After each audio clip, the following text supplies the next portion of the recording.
Welcome back, everybody, and thanks for starting your week off with us. Today is Multifamily Monday, and again, thanks for joining us for the Wealth Junkies Daily Show. We've got an awesome interview in store for you today. But first, don't forget, join us on Facebook at facebook.com/groups/Wealth Junkies. We've got a ton of people on there already engaging and getting a lot of value from it. And also subscribe to the show wherever you're listening to this, and leave us a comment and rating so that we know how we're doing and our guests know how their episodes are doing.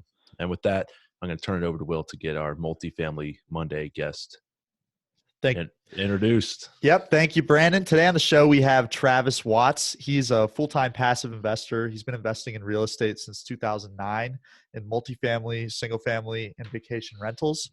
Travis is the Director of Investor Relations at Ashcroft Capital.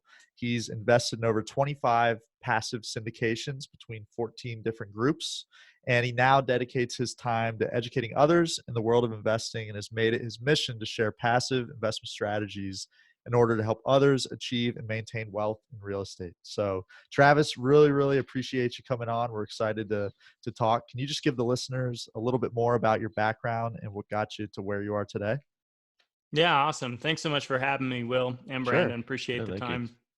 You. Wow, where do I begin? So like you said, 2009 is when I kind of jumped into real estate. I did that without having a lot of capital. So I started with just a single family home that I actually moved into myself. And I started house hacking that, renting out the spare rooms, things like this. I started realizing more and more the power of cash flow, passive income. And I really kind of dedicated to a strategy like that without having a big network or any mentors. What were you doing prior to that, prior to 2009? Yeah, so I was in college. So okay.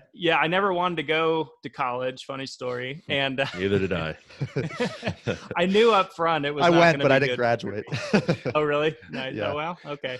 Well, I made it 2 years, so there's that. Nice. But, so I took the plunge as soon as I could. Tried out a couple things in that industry, completely unrelated to real estate, and just knew it wasn't going to work anyway. So So I moved and I kind of re-transitioned. I had already read some books, the Rich Dad series. I'd read maybe 3-4 books. So I kind of had this general understanding of, where I wanted to be, and I wanted to be more, self-employed. And I knew the power of cash flow to an extent, right, without having actually seen that firsthand. So anyway, so I had been working since, 15 years old, kind of doing the hustle, putting back what I could, saving birthday, Christmas money, whatever it may be. So I had a little bit of a stockpile there, and I didn't have to take on college debt, thank goodness. And so I had a small lump sum to start with, which is what enabled me to buy my first home.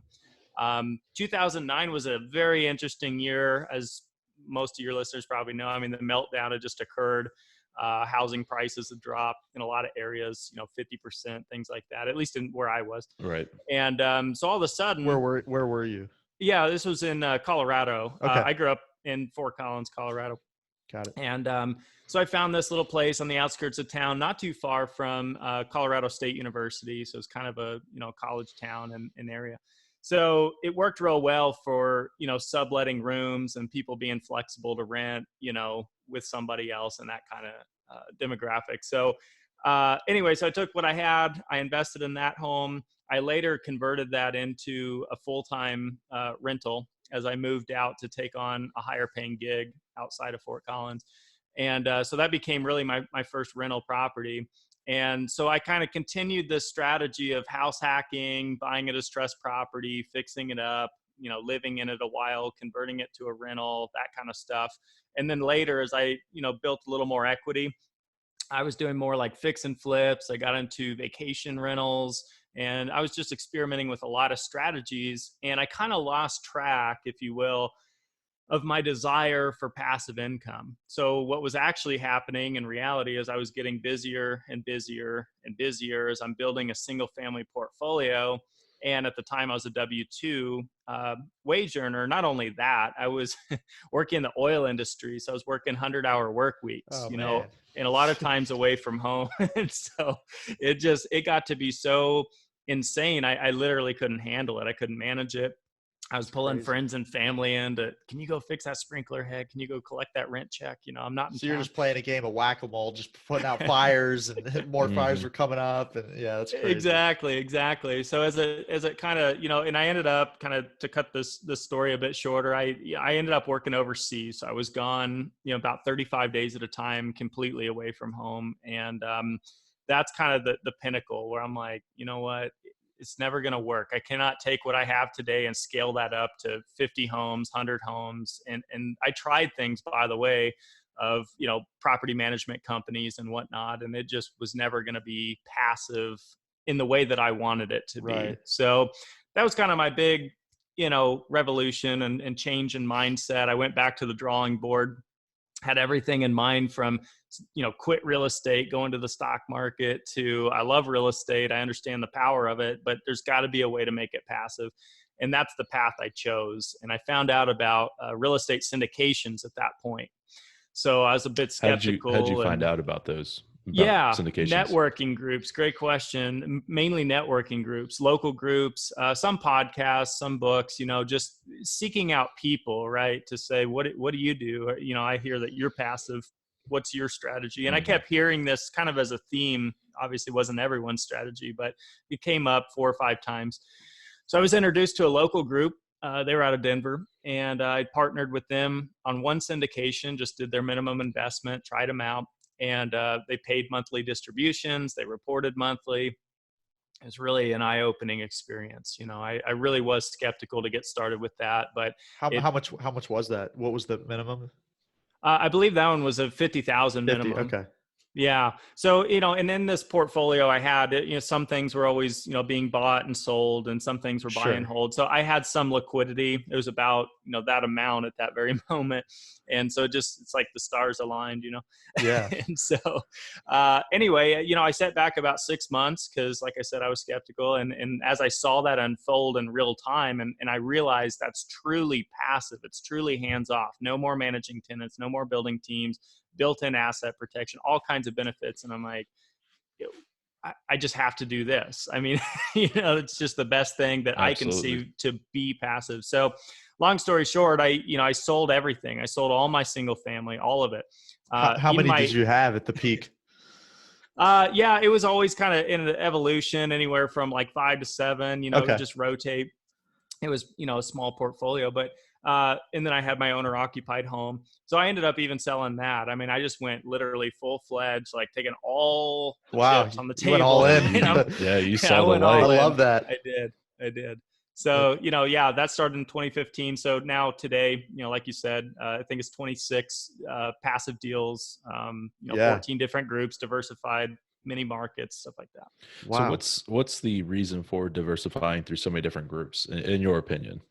Well, I started out doing it just because, you don't know what you don't know. And I was a little bit, skeptical. So I'm like, well, this market may end up not being as good as I think. That sponsor may not execute like I hope. And so I just wanted to spread that risk, across. And so maybe that's a bit extreme. Maybe that's a bit of like hyper diversification, but that's why I did it. For someone out there that's listening to this that doesn't understand multifamily, they haven't learned a ton about it yet. Can you explain what a sponsor is and just how the generally how it works with a sponsor and then limited partners? Yeah, exactly. So when I was new, if you would have said, hey, Travis, why not invest in multifamily? Why not, go get an apartment complex? I would have thought, are you kidding me? That's got to take $10 million. I don't have that kind of money. What are you talking about? And so the beauty of a syndication is that, you've got a bunch of investors pooling their money together so that they can buy a larger asset. So something like a 200 unit apartment complex or 500 unit, something like that. So each individual may only be putting in, $50,000, and then you might be like a 1% owner in the project. So you're going to get 1% of the cash flow and the equity potential and, the flow through tax benefits and things like that. Right. So it's just a very mainstream, simple, completely passive way to stay in real estate. And not only that, but to be part of larger projects, not just single family homes, which back when I thought was the only way to be an investor. Absolutely. You drive past these large apartment complexes, you see them, you're like, oh, those are nice. Or you might even live in one, but you never really think, until you understand how it works, you never really think, who owns this, and then your next door neighbor could own part of it, and you really have no idea. Which is, I used to think it was just some rich guy, there was just some really wealthy guy, and he bought all these apartment buildings. But no, that's not. I mean, that does happen, but typically it's there's ownership groups where it's multiple people that are involved in it. So that's really that's a really interesting story. So once you started selling off, well, I want to go back even before that. When you started buying your houses, what were you doing in terms of getting the debt? How were you putting together the capital stack to purchase those properties? Yeah, good question. So the first home was a combination of my savings, a conventional loan, 20% down. But that's 2009, the government was giving out an $8,000 tax credit that you could actually keep if it was your first home purchase and it was an owner occupied house. So I kind of lucked out there, right? I mean, it's not necessarily a repeatable strategy, but so I got lucky. So we'll start with that, luck and timing. And then from there, I built equity up. I ended up selling that house later, right? So that gave me, 3 times the equity stack. So then I bought, 2 more, and then built equity there, sold a couple of those, that kind of thing. Yeah. So it's kind of a rinse and repeat. Yeah, I snowballed it. And it really, I would take each property as it made the most sense. Does it make more sense to buy and hold and cash flow this, or do I have enough equity where if I sold it, I could do, 3 more rentals or whatever it may be. Got it. And so and then by the way, I don't know if you guys are familiar, or your listeners, with the FIRE movement, the financial independence, retire early. It's kind of a new phenomenon. I've always been part of that movement without knowing that was a thing. So I was, through a lot of this period, I was a high income earner, right, through the oil industry, saving like crazy amounts, right? Saving like 80% of my income and then putting it all into real estate. So it was a combination between that strategy, house hacking, fix and flips, vacation deals, that kind of made this all possible over time. Came a lot quicker than I ever dreamed it would, though. Okay. Very cool. Very cool. Well, now let's get to the fun part when you start selling all of these and transition over. So tell us about just how that went down, and some of the first deals that you were looking at, how you underwrote a deal. What was your specific criteria? And then, talk about some of the deals that you got into. And when you say like underwrote, you're talking about the multifamily deals? Yeah. Like, how did you evaluate a sponsor and whether they were credible and all of that? Gotcha. Yeah. So I made 2 big mistakes when I first got started in syndications. The first one, I think that was a mistake, in my opinion, was I was looking way too heavily at a pro forma. I was looking way too heavily at projections and the what ifs. And, it was as simple as 2 deals were presented to me. This one's 10%, this one's 8. Why not go with 10, right? That's a better number. And I wasn't considering the team. I just numbers don't lie, right? Yes. You got to always keep in mind their projections. Right. And so, a couple of the early deals I did were with, newer sponsors, and, when some hurdles had come up, they just weren't able to, take care of them properly. So long story short, the business plan didn't go as planned, and the deals were still profitable, thank God. But, they ended up selling at like the 2-year mark instead of the 5 to 7 year mark, like the business plan was. So, that hurts your returns by selling early. Correct? It can. It depends on what happened, right? In these cases, we came somewhat close to the overall original projection, whatever that was, 15% annualized return or something like that, which was, I'm happy with it. Yeah. It's just that it was disappointing to think, here we go on this 7-year journey, and then 2 years later, crap, now what? Got to find someone else. And it could, and the fact that it could have been better. I don't think you're not complaining about a 15% return. That's awesome, especially with the tax benefits and all of that. So there's no complaints. But okay, so then why don't you talk about a deal that just went awesome, that went really well? What did the sponsor do that was really good? Yeah. So throughout this process, I'm learning about myself, and I'm learning about my goals, and I'm getting more honed in on passive income, monthly distributions, and kind of what it is I'm really after and why. So in this process, I ran into Joe Fairless at Ashcroft Capital, was introduced to him, seemed, like a completely genuine guy, and he completely is. And so I did one deal with him, just kind of based off of that. And it was really because not just him and, he's a nice guy, it was the team. And it was the track record and it was the experience level. And so I thought, I really ought to be focusing more on that than these pro formas, right? It's more about their ability to execute. Have they done it before? What do those returns look like? Are they being conservative in their underwriting? All these types of things. And long story short, I ended up doing 9 deals with Ashcroft Capital just because their philosophy and their team completely aligned with mine. They were in the markets I wanted to be in. They were, asset types I wanted to be in, value add component, which is fixing up the properties, things like that. So had they gone full cycle on any deal that you had been in before you had invested in 9 deals, or were you just so happy with it, with their business plan and everything that you just mentioned, that every time there was a deal coming up, you were in? Yeah, no, so it certainly wasn't that. So I didn't just do every deal because they had a deal. So there was plenty that, for whatever reason, it was, that one doesn't fit with me, or I've already got a deal in that submarket, I don't want to, or, whatever it was, or I'm not liquid at this time, so I have to pass. Or there's all kinds of reasons, but over time, 9 deals in total. And, sorry, I just lost train. What was your question? No, I was just wondering if they had gone, you had kind of seen one of the deals go full cycle before. Not personally, but yes, they had. And then as time goes on, more are going full cycle. Correct. So you're starting to see, and it's like, oh, they've done a third, a fourth, a fifth, a sixth. Right. So they're doing it. Yeah. And so you're getting more and more, involved and you're seeing more and more exposure. And so, I caught it kind of early in their process, but yeah, totally. That's great. Can you talk about some of the benefits of being a passive investor in terms of taxes and how that income is treated? Yeah. So here's the beauty. I know you're not a CPA, but we all got to say that. Not a CPA, not a legal professional, not an accountant. So seek your own advice. But there's your disclaimer. Got to give the disclaimer. Yeah. But yeah, so here's the beauty. So when I was doing single family, I'm having to track everything. I'm tracking all my receipts and all my expenditures, and I'm trying to figure out all this stuff and file it and keep it organized, give it to my CPA. My CPA, by the way, didn't specialize in real estate, and after 2, 3, 4, 5 homes, like they didn't have the capacity to really help me the way I should have been helped. Right. And I don't blame them as much as I blame myself for not finding a CPA that specializes in real estate. That's what I should have done as I was getting involved with this.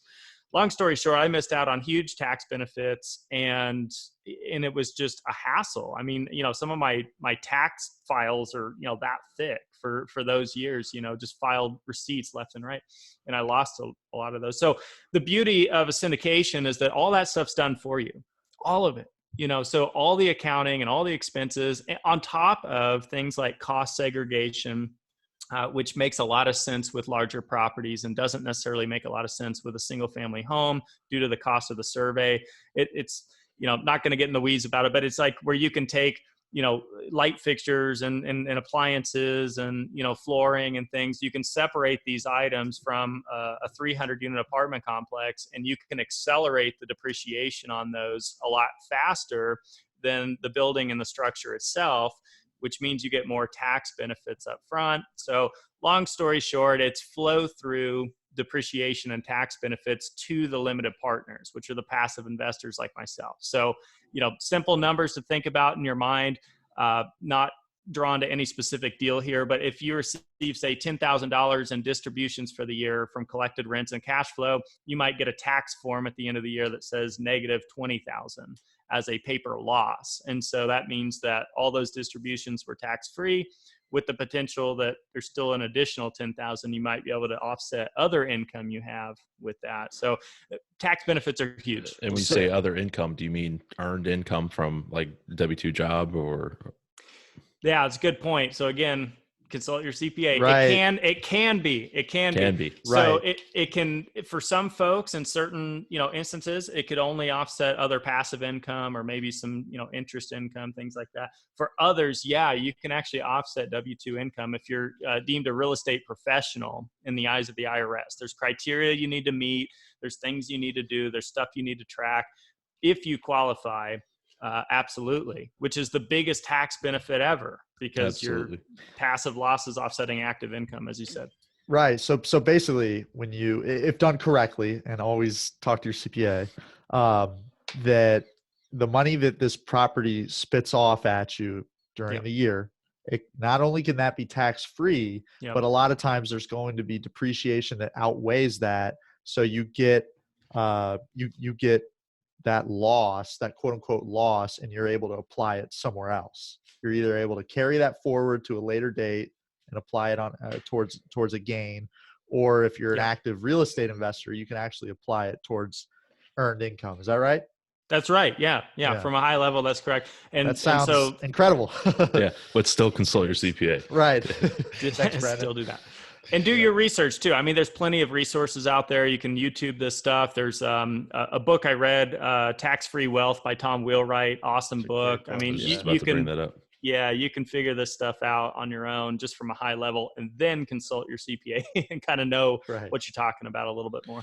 Yeah. And that's what, and the real estate, that portion of it, the tax part, is why a lot of the rich people are, everyone's like, oh, they don't pay taxes, blah, blah. Well, they don't, because they're smart about where their income's coming from and things like that. So if you're smart about your tax returns and all that type of stuff, you're not going to pay the same amount of taxes as someone who's making less money. So yeah, and that tax-free wealth, Tom Wheelwright, he said something in there that just made it so crystal clear for me, and it was that the IRS, they write the tax code as basically a set of incentives on where they want people to go. They want you to invest in real estate. They want you to invest in oil mining, or whatever it's called. And they want you to do all those things, and they reward you for doing what they want you to do. And that's why you get these crazy tax benefits for doing stuff like this. That's exactly right. The government can't be everything. They're not in the business, of creating housing that's affordable for people. Right. So yeah, they want you and I to do it, or someone to do it. And then if you do it and it helps them out and it provides more jobs, more housing, then yeah, you'll get a tax incentive for it. That's the only way they can really incentivize people to do these things. So yeah, great point. That's exactly right. So after you started investing in more and more deals, what did you do with your job, and how did you you transition into just doing that full time? Yeah, that's a great question. So kind of just to caveat back to the FIRE movement thing, right? Yes. I mean, a lot of people get this wrong with, retirement, right? So when you hit a financial freedom number, meaning you have more passive income than you have lifestyle expenses, right?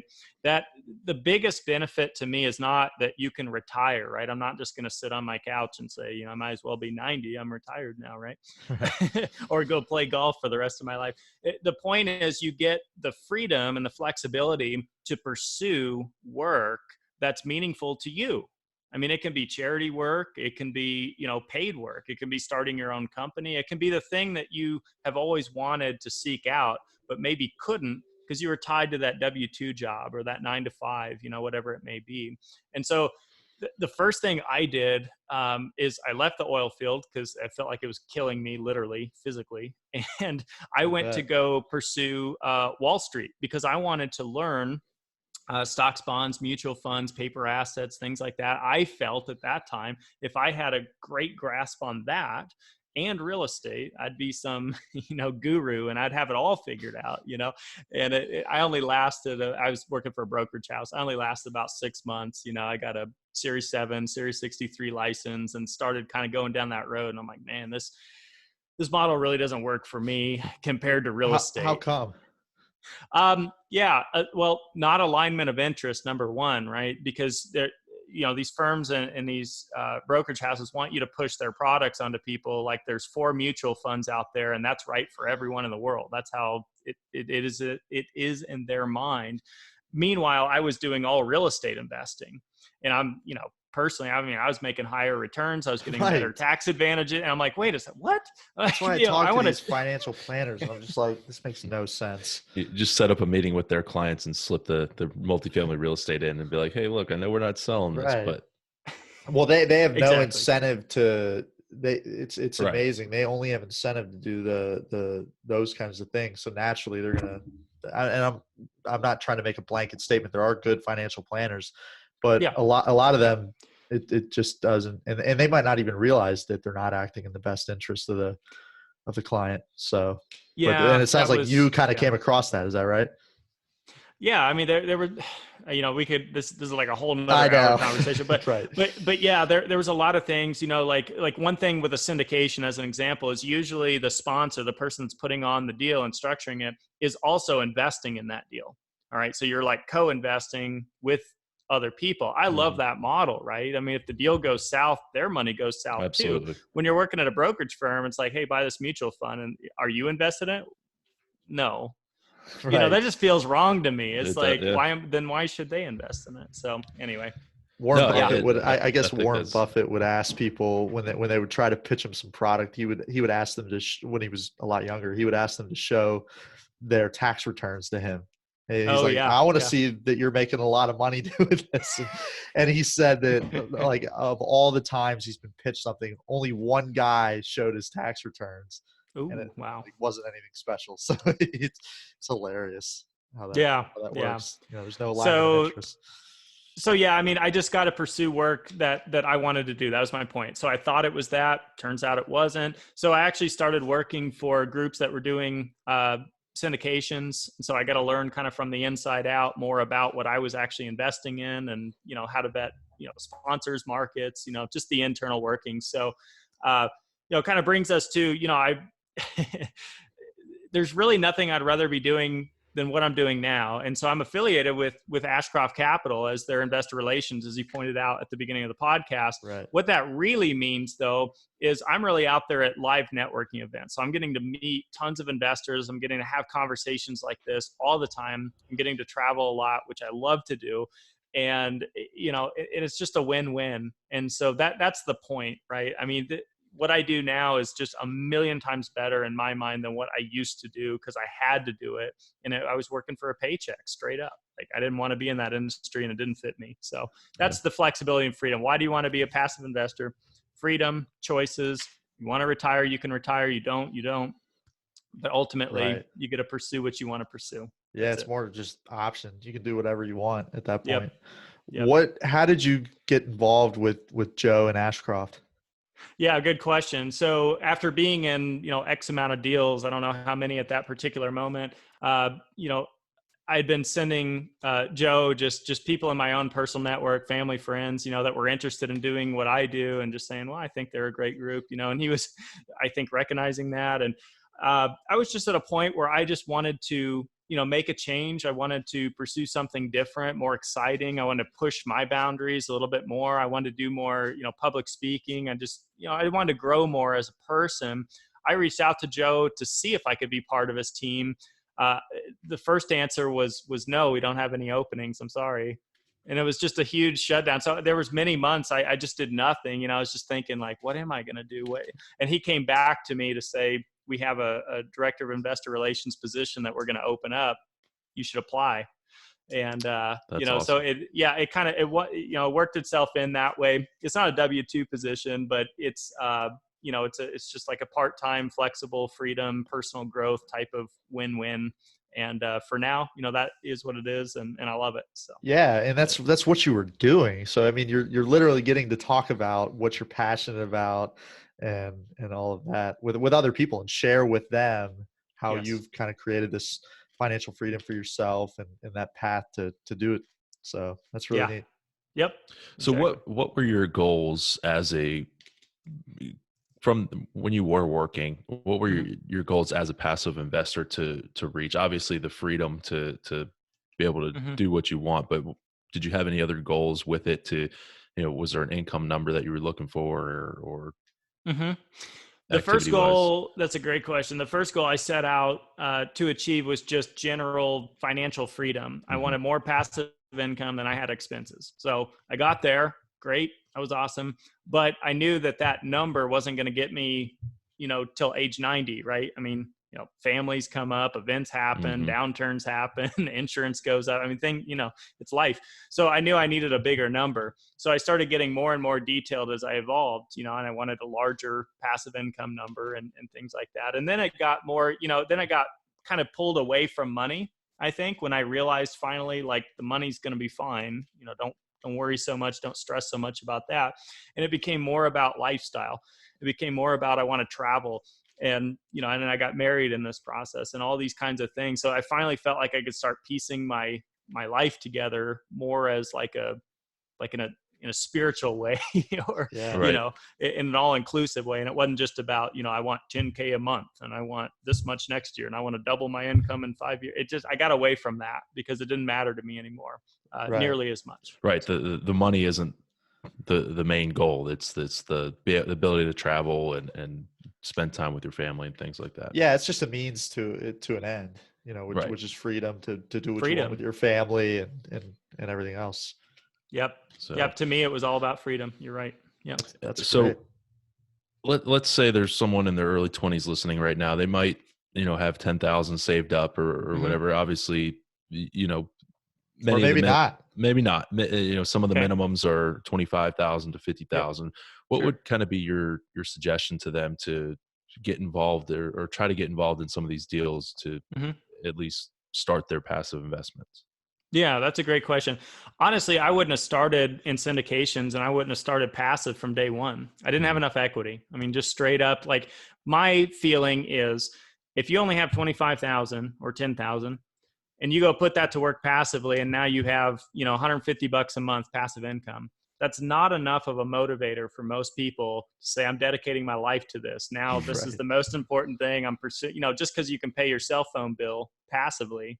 Right. That's Yeah, good. very true. Yeah. So I would focus on my income. What can I do to earn more income? Could I learn some sales skills or a different industry, or, could I fix and flip a house? Could I, put that 25K to a down payment and then partner with a hard money lender? And, I would just be Right. working on equity till I had enough of a lump sum, like I had in my story, to where passive started to make sense. Right. When you can get a few thousand a month passive income, now the wheels start turning. It's like, ooh, if I And could that's get when the that. snowball can start really growing and gaining speed and Right. size and all of Where you that. can You pay can't off your car, your cell phone, the cable Right. bill all at once. And Yep. then when you're you're making $150 a month, like you said, paying your cell phone bill. That's not Hey. that's not going to get you far. it's not, but for some people that's a Yeah. win, And that's fine. I just don't think for most, including myself, it's just not enough of a motivator. Absolutely. It's not, it's just hard to see the light at the end of the tunnel when you're there. So yeah, first comes, income and maybe getting to be accredited if possible over time, Yep. because then your window of opportunity goes tenfold in the deals that you can take part in, things like that. So that'd be my focus first. Yeah. While we're on that subject, can you explain the difference between accredited and non-accredited investor? Yeah, there's different regulations out there in the world of syndication, 506B, 506C, Regulation A. There's all these, technical terms. At the end of the day, a lot of opportunities, but don't get the wrong impression, not all, but a lot are available only to accredited investors. What that means is that you're a high net worth individual. You have $1 million net worth, excluding your primary residence, whether you're single or married, or 200,000 annual income for the last couple of years, with the expectations to do the same in the current year if you're single, 300,000 in income if you're a married couple for the last 2 years, with the same expectation of meeting that again in the current year. So that's an accredited investor. In my experience, a lot of people meet more on the net worth side than the income side, but it just depends your situation. So when you meet that, you have so many deals available to you that you can take part in, right? And that's just the SEC, FINRA regulation, to protect investors, to make sure that, they're able to withstand a loss if that were to occur, right? That someone's not putting in that 25K and that's their entire net worth savings. And then the deal goes south and they lose Right. it. They don't want the grandma with her last $50,000 going into a deal that goes bad. So exactly. she Yeah. loses So everything. that's what that is. Yeah. That's great. Yeah. Appreciate that. Oh, man, I had the question. I didn't write it down because I thought I was going to remember it, but no. Oh yes. So, for someone who's listening, they hear, "Oh man, I don't think I'll ever get to $200,000," and I mean, those are big numbers for a lot of people. Yeah, having absolutely. an income of $200,000. What other ways can people bring value to a deal to be able to get in on a deal if they don't necessarily have the money? That's a great question. So we only talked about accreditation from a high level. There's Mhm. more ways to qualify as an accredited investor. If you're part of a management team in a syndication firm, things like that. There's different things with trusts and whatnot. So, you should look that stuff up and figure out if any of that stuff applies to you. Other than that, there's, a lot of crowdfundings becoming popular under a different regulation that you can actually take part in, sometimes with minimums of, $5,000. Things like that, where you can be a sophisticated investor, not an accredited investor. Sophisticated just meaning that you understand what the risks are, you understand what you're investing in and why, and whether you have to use a team of advisors to understand that, or whether you just understand that because you're in this world and you do your own research.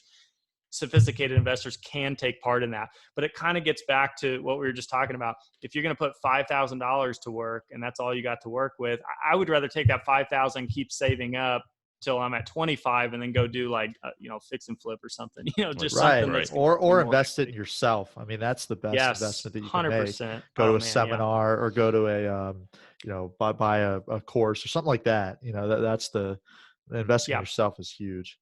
So One last thing I'll say to that topic to answer your question a little more fully is that you could syndicate your own deal. Right. So you could go find a deal if that's your expertise, or you want to start learning that, or join a, program or a, boot camp or partner with others. Right. You can be part of the team, literally doing the acquisition, the underwriting, Mhm. things like that.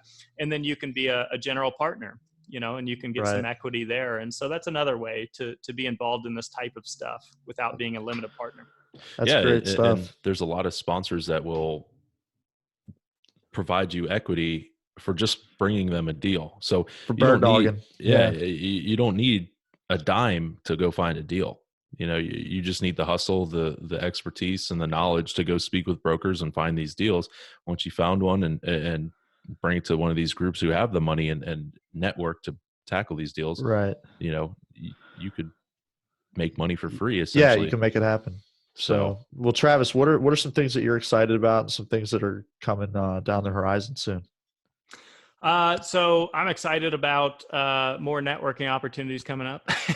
Yeah, I'm doing more and more these days, especially with the Ashcroft affiliation. So, and even so, Joe Fairless is putting on the Best Ever Conference. That's coming up in February. So that's going to be in Keystone, Colorado. That's a huge networking event. I don't know how many attendees, 700 plus probably. And, a panel of speakers talking about all the things that we're talking about, from the legalities of this stuff to being a passive investor to doing your own deals. So yeah, that's something that's very exciting. I might even be speaking there. I'm not really sure. I was just about when to is ask what are the dates? That's February 20th through the 22nd, Keystone, Colorado. I think it's, they made an acronym. It's BEC20.com, Best Ever Conference 20.com. Okay. So yeah, check it out. That's a great event. I'll be at plenty more. I am speaking at the Intelligent Investor Conference in January. That's going to be in Los Angeles. So, I'm just excited about meeting more people, spreading the word about this stuff. Obviously, I'm passionate about it because I've seen firsthand what it can do for people. So that's really, my desire and what I do and what I'm excited about. That's great. I love that. that. And for those of you who don't know, Travis and the group Ashcroft and Joe Fairless, they are an amazing group. Joe Fairless is great dude, and Travis is awesome guy as well. So anytime you can go be in the same room as these individuals, spend the money for it. We were just talking about invest that money in yourself. Spend the money on a plane ticket and the ticket for this event, and it'll change your life. Honestly. Yeah, I mean one of these seminars is or conferences is the reason that we started doing this daily show, and it was actually Joe Fairless. I was spoke. Same room as Joe Fairless, and listened to Joe, and he really made it click with me. So, and that's what gave Brandon you never know. Crazy ass idea to do a daily show. But yeah, and if you do end up signing up for the show, find Travis and tell Travis that you heard him on the Wealth Junkies show, and that's right. Tell him Brandon and Will said hey. Yep. So that's right. Awesome. That's so cool. Well, Travis, we're getting towards the end of the show here, but we're going to dive into our Moments of Truth segment. It's the same 7 questions that we ask all of our guests, and I will lead it off with the first one. Who is your success role model? Ooh, originally I didn't have much of a network. I was looking up to my dad. My dad got started in his 50s in real estate, really late, and he did single family homes. And like I said, you don't know what you don't know. And at the time, I thought that's the only way to be a real estate investor. So that's why I got started on my path. A lot of why. I mean, some were some books, but he was probably my first role model and mentor per se. Yeah. Very Yeah, cool. that's great. What's your biggest success so far? Biggest success so far. Wow. I think it's the personal education that you just said, invest in yourself. Somewhere around 2015, looking back, I was proud of myself to keep pushing forward. It seemed like an impossible hurdle to, like I said, I had everything in my mind from give up on real estate just because I didn't see a way out and I felt like it wasn't scalable. It wasn't what I thought. So just to go back to the drawing board, read a bunch of books, attend networks, push myself out of my comfort zone. That's been my biggest success personally, just overcoming that. Yeah, that's great. That's huge. What's a typical day for you look like? Wow, there's no typical day for me. No. I travel a lot. I'm always, airports, flights, hotels, sometimes I'm home and that's great. A little bit of family time. I love visiting friends and family, but, I do some shows like this. I try to write, a blog or two here and there. And, I'm just networking a lot of times. People are reaching out to me. I'm just having conversations about anything and everything. Some people ask me about single family stuff. Some were talking about syndications, being passive. So ultimately, when we talk about, what's your purpose or how do you give back or whatever, I just like helping people along their own path. I mean, honestly and genuinely, that's what I aspire to do with my time mostly. So that's great. That's what I'm doing. What's your favorite quote? Favorite quote? I don't know if this is a Tony Robbins quote. I don't know who originally coined it, but it's that, and it's so true, man. This is like my story in a nutshell. It's, most people overestimate what they can achieve in 1 year and underestimate what they can achieve in a decade. And I've been at this a little more than a decade, and man, I'm telling you. So that quote is true? To me, that's true and true. So that's great. That's my favorite quote. I love that quote as well. Nice. What are some of your hobbies? So my hobbies, I love drumming, but I've been out of it for many years. So I'm probably going to be getting a electronic drum set. There you go. A little quieter in the house, right? Yeah, man. Yeah, 100%. I used to play Rock Band growing up, the drums. That was so much fun, the video game. Yep, exactly. There were a lot of fights between me and my sister in that game. So. Not the real drums, though. It sounds like you're a little bit more talented than me. That's funny. Yeah, and I drummed for like 5 years or something like that, and then I gave it up for quite a while. But the other thing is my wife and I love to travel. She works for an airline, and so we're always on the go, and internationally specifically is a lot of what we love to do. That's great. And a lot of that passive investment, I'm sure, pays for it and attributes to the freedom to be able to do that. Yes, it does. Yeah, that's right. What's the best business book that you've read? Business book. And you can't say Joe Fairless's book, but that is such an awesome book. The best ever real estate syndication book. Apartment syndication book. I have read that book. That is a great book. But we already talked about Tom Wheelwright's book. I'm a big fan of just the Rich Dad series. I think most of those books are incredibly helpful. Cash Flow Quadrant opened my eyes tenfold to the world of business and investing, things like that. So, and Tax-Free Wealth, Tom Wheelwright. So those are like some of my favorites, a couple of them. That's great. Yep. And last question here, Travis. If there's one key piece of advice you can leave our listeners with about achieving success, what would it be? Define your goals and figure out what your why is, right? It's never going to be motivating. Like we already discussed, if you don't really know what you're doing. And at first I'll be the first to admit, I didn't have my goals defined. I was out there just thinking, real estate, money, blah, blah, blah. But it wasn't a big enough why. And I was fortunate to be able to evolve that into every year, focusing a little more. So invest in yourself and figure out why you're doing this stuff. Do you want to travel? Do you want to do a charity? Do you want more time with your kids? Do you want to retire early? What do you want? And then make sure that's a big enough why. That's really good. That's super important because I think a lot of people start off with I want money, I want to be rich, and then once you start making a little bit of money, you realize that this is not necessarily about the money. I want to make a difference, and the money's just a means to an end. Right. Yep. Right. I agree. So, well, Travis, how can our listeners get in contact with you set the conference dates again and whatever Yeah. else you got. Well, yeah, I'll be there at Best Ever Conference, February 20th to the 22nd, bec20.com.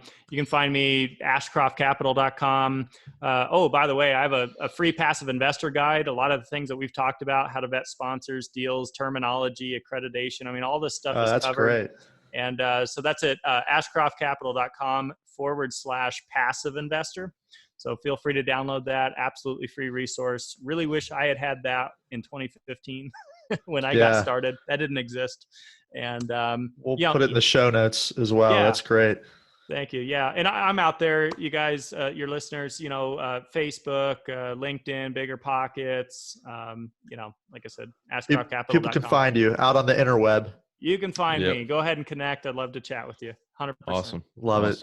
Yeah. And take advantage of all the free knowledge that's out there. Some of these courses and stuff like that are super expensive, but a lot of the information that you can get in these courses is out there for free somewhere if you do the digging. So not saying don't pay for the course, but if you have the time and effort, you can do a lot of digging and find a lot of free information. Yep. Just like Travis said on his site, he's got free information there that he wishes he would have had when he's first started. So take advantage of those free information. Well, Travis, we appreciate you being on the show today. And like I said, for our listeners, if you end up going to the conference in February, find Travis, tell him you heard about us, heard about the conference on the Wealth Junkies show. So again, Travis, we appreciate you being on the show today. Thank you, Brandon. Thank you, Will. I appreciate it as well.